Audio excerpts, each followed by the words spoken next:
Alrighty, Dr. Veit Schenk here with the next segment where we look at how to actually get your site up to the top of Google. Alrighty, it's all very well wanting to be there, but you need to do something to get there. And what we'll do now is we'll look at the traditional factors, and we're doing that so you understand what people have done in the past and what now no longer works. It's very important because a lot of the stuff that used to work doesn't work because Google have figured out that people used it in a spammy way. So if you're now finding out about new in quotes techniques for beating the search engines, you could very well shoot yourself in the foot. There's a very real danger that if you do the wrong stuff, that Google's going to ban your site, and I'll show you an example of that in a minute. And then we look at the various factors you definitely should be doing right now to tell Google what your site is about, so they kind of helping them rank your site. And then we look at the new factors.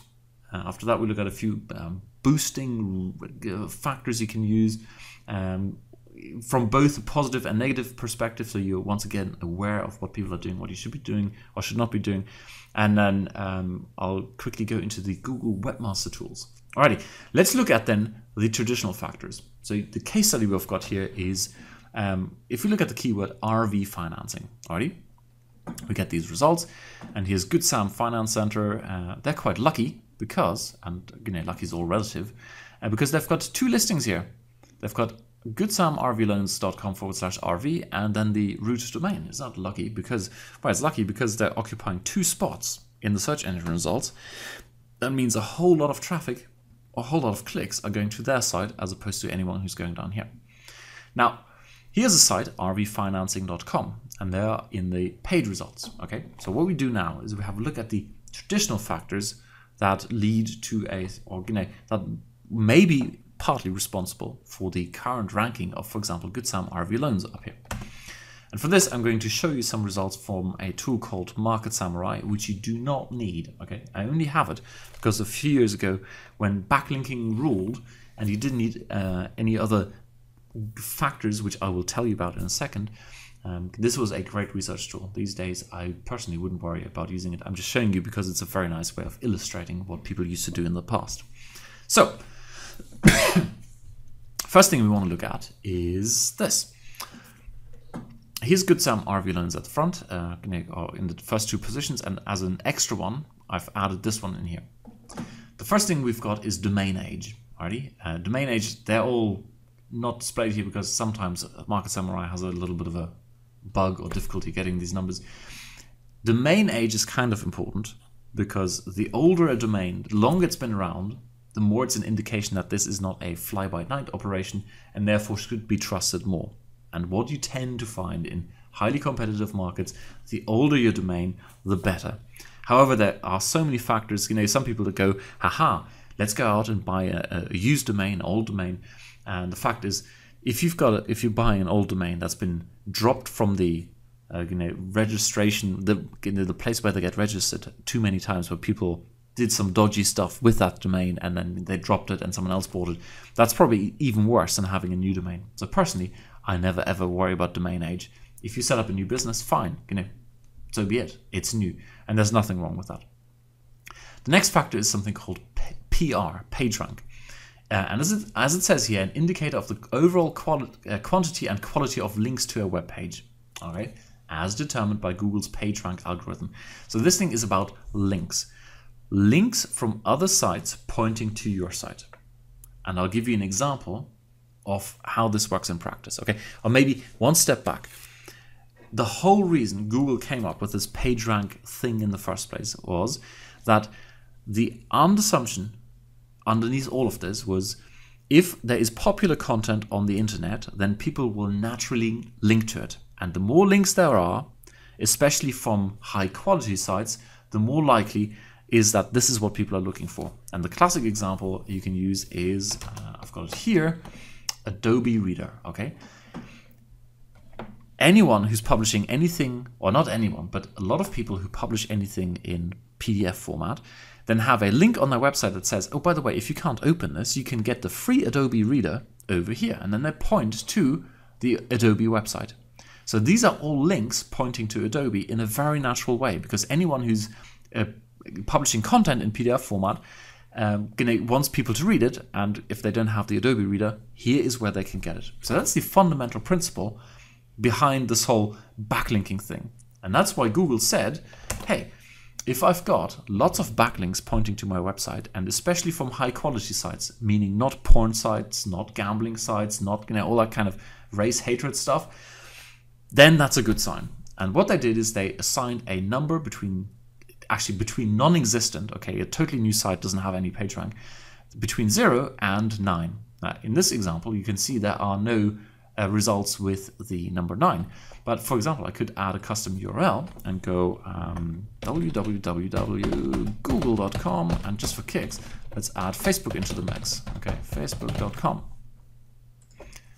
So it does a bit of computation now, and as you can see here, these guys, Google and Facebook, have a PageRank of 9. That's the highest you can get. Alrighty, so these are sites I can clearly trust because lots of people point to them. Good. So PageRank, once again, is a good measure. It used to be very, very powerful, and that's the one thing people used to obsess about. These days, it's not really worth obsessing about because there are more important factors these days. And as you can see, for example, on page 1, you've got someone with a PageRank 0 in position number 7. However, it's very important to understand this here, okay? I've got a website called bankrate.com/finance/ blah, blah, blah, blah. And that page has a PageRank of 0. Now, if I were to go in and, oops, I can't copy that. Okay, I add another custom URL, okay? This is the site bankrate.com. Add a custom URL, bankrate.com. And what do you find? Oh, actually, it turns out that website has a PageRank of 7. So the authority that you have on the root domain, or a sub-page of your root domain, can transfer to an inner page. This thing down here, this whole thing is an inner page of bankrate.com, or a sub-page. So the authority, which has a PageRank of 7 up here, kind of translates into this. And that's why you see a result with a PageRank of 0, and you might be thinking, wow, wonderful, I can compete with these guys. Well, yeah, on the surface, it has a PageRank of 0, but really, there's a lot of influence from that PageRank of 7 that is filtering down into this. And that's another reason why, personally, I don't even look at PageRank, okay? It's kind of irrelevant, but a lot of people still tell you, oh, if you've got lots of pages here which have a low PageRank, you can easily compete. It's all relative, and it's, in my opinion, not really worth looking at this. So let's delete these so we can see a bit more. Alrighty, the next thing is the pages in the index. Here, index count, all right? This is how many pages are in or visible to Google. And this is worth checking for your own site. So if we take this example, rvfinancing.com. If we now go to Google and we say site, www.yourdomain.com, we'll see that it has, all right, these guys know 17 results.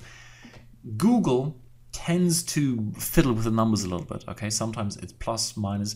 For example, when it comes to backlinks, Google doesn't really want to show you which backlinks it's considering important, all right?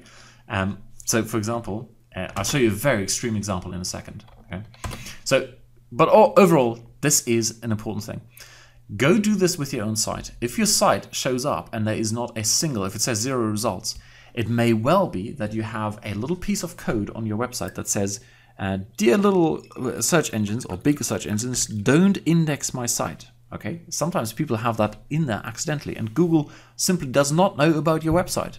So that's very important. You want to make sure Google knows about your site. So if you have a rough idea roughly how big your website is, but it shows up like this, site, colon, and then your domain, and nothing shows up, then you know you've got a problem. On a side note, there's a difference between using the www dot or not using it. Okay, in the eyes of Google, these are two different websites. It's kind of weird.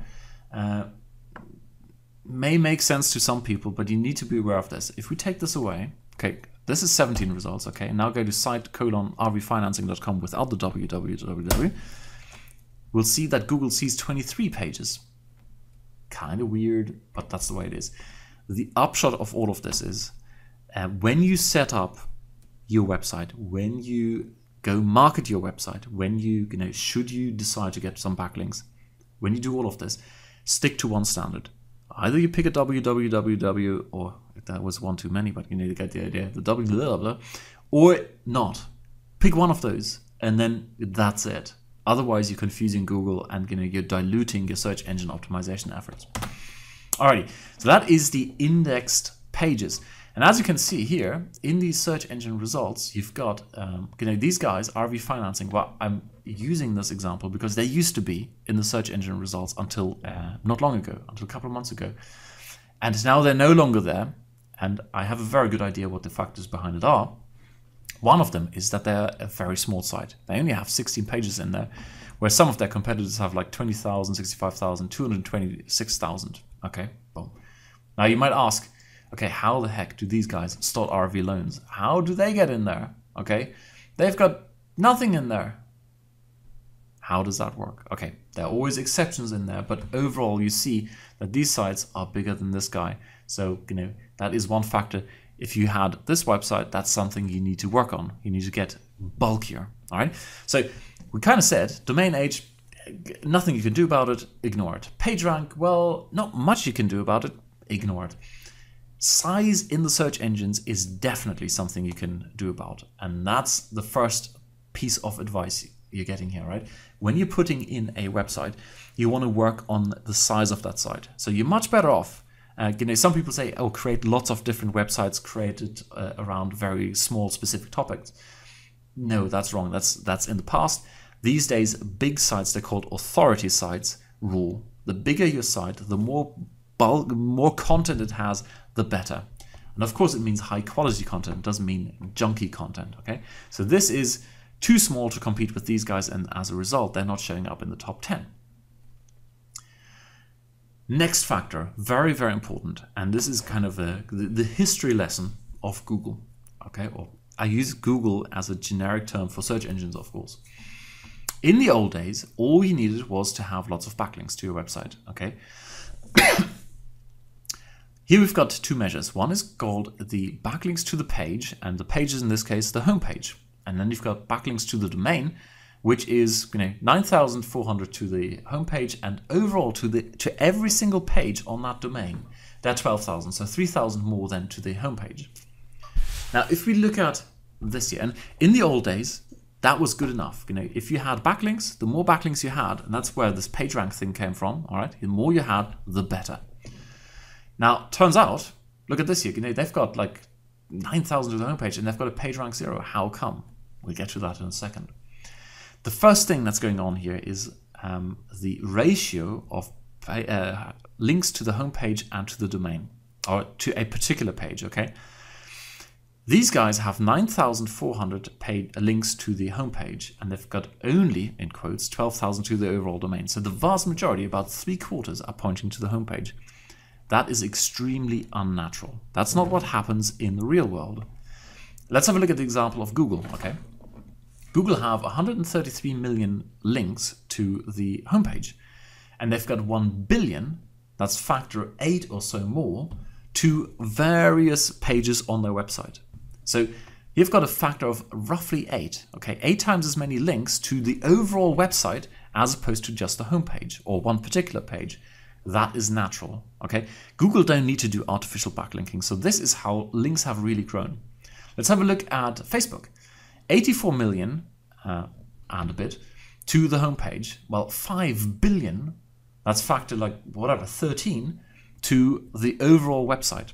So you've got a factor of 7 to 14. So I would say on average a factor of 10 to to the overall site versus the homepage or one particular page. If you have one page getting more than 10% of your links, then that is an indication to Google that something dodgy is going on. Here are other examples, okay? Good Sam RV Loans. They've got 1,000 backlinks in total, and they've got 111 to the RV inner page. They've got 68. Well, that's roughly factor 10, okay? They've got 68. That's roughly factor 15 to the homepage. SS Credit have a subpage Home RV. Now look at this here. I don't know what that is. That's less than 1%. Okay, there's 0.6% or so are pointing to the this one particular page. So I've got lots and lots of backlinks, but only a very small number is pointing to the home page or this one particular page. These guys here are an exception, and I'm showing you this on purpose. Okay, sometimes you've got situations you simply cannot explain. You don't know specifically what goes on with Google. So they've got like 90% of all links are pointing to the home page. I guess they're in here because they've got far more content than, for example, these. But overall, the big message is, with all this backlinking stuff, should you engage in any backlinking, I will show you in a second that you should not do this in practice, but if you are, make sure you distribute your backlinks in such a way. Actually, let me rephrase that. You can do backlinking, but it has to be done in the right way. If you do dodgy backlinking, bad stuff, that's going to land you in trouble. So when you do your good backlinking, you want to make sure that you have at most 10% of all your links pointing to one particular page. If you've got more, then you're asking for trouble. Now over here, that was kind of the ranking factors. Okay, this is how Google used to decide in the past. It looked at domain age, at PageRank, the size of your site, and the backlinks. Domain age and PR, forget about it. Okay, it's not worth worrying about.